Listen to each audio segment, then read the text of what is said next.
Yo, what's up? It's Josh, and I'm back with another video. Before we get started, be sure to like, comment, subscribe. If you found value in this video, please share with someone because this information could really help somebody.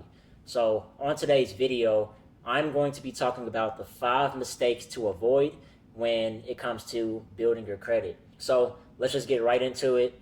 The number one mistake that you need to avoid is not paying your bills on time.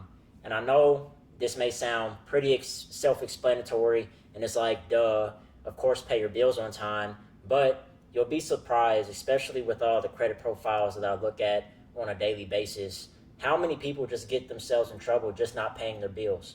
Some things that you can do to help to avoid having late payments in terms of paying your bills is, one, you can set reminders on your phone. You can put your bills on auto pay. There's a bunch of different things that you can do, but you just need to be very conscious of this. And the reason is because payment history has the most effect on your credit profile. It accounts for 35% of your score. So out of anything that you can do when it comes to building your credit and getting on your way towards whether it may be a 700 score or 800 score, is to always keep top of mind to stay on top of the due dates for your bills. That will make the biggest impact for you. Number 2, running into hidden fees when it comes to lines of credit that you get access to or loans or whatever it may be. Always be sure to read the fine print, read the documentation that you're provided when you first sign off on loans or credit cards, because sometimes they'll have hidden fees inside of there. So when I say that, basically what I mean is, so say you get access to a credit card, and say you get $20,000 line of credit, great, that's awesome. But what you didn't look at is that card has a $400 annual fee to upkeep it for the next year. That's just something very small to look into, because you don't want to get caught in hidden fees, or you don't want to get in a situation where it has certain interest rates that you had no idea about, and then you'll be calling the lender saying, hey, what's this fee? I didn't sign off on this, but in fact, it was in the documentation that you got when you signed off on it. You just didn't have the due diligence, you didn't pay attention to detail and to know that those hidden fees were in there. So on to the next. Number 3 is taking on unnecessary credit. So when I say taking on unnecessary credit, what I mean is just applying for a bunch of different credit cards to get access to, or getting access to a bunch of different loans that really don't hold too much weight for you.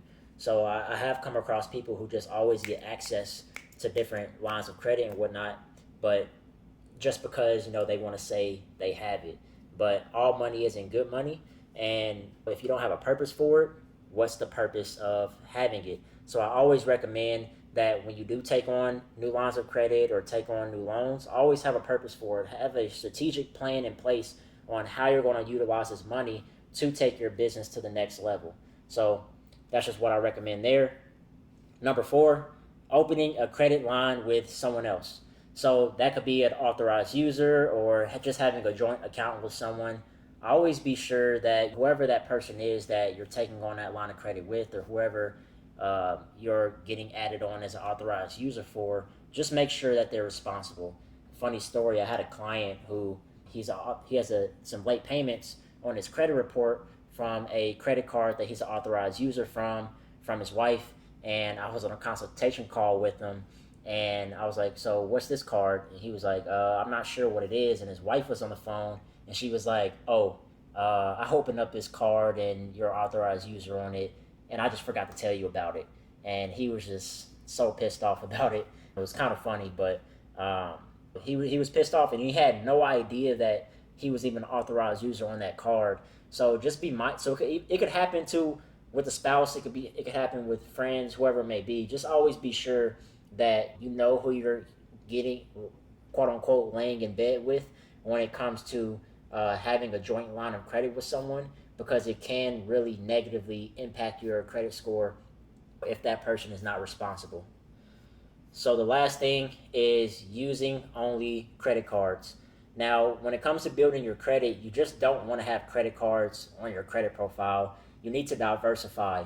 because when you go apply for different things and when people monitor your credit report to see if you're lending worthy enough, they're going to look at the diversification of your credit profile. So do you have revolving lines of credit?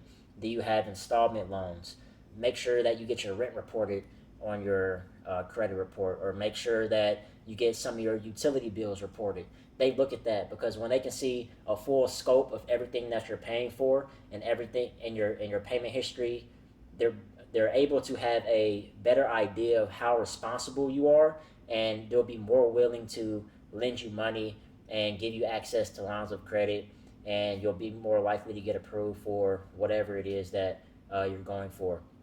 So those are the 5 mistakes to avoid when building your credit. I hope this video was helpful, and I really hope that you take this information and apply it to your life, so that way you could take yourself to the next level. Credit is important, especially starting with your personal credit, and then once you go on to start building your business credit, and then which will then qualify you to get funded for your business, so that way you can grow and scale it. So if this video was helpful, like, comment, and subscribe.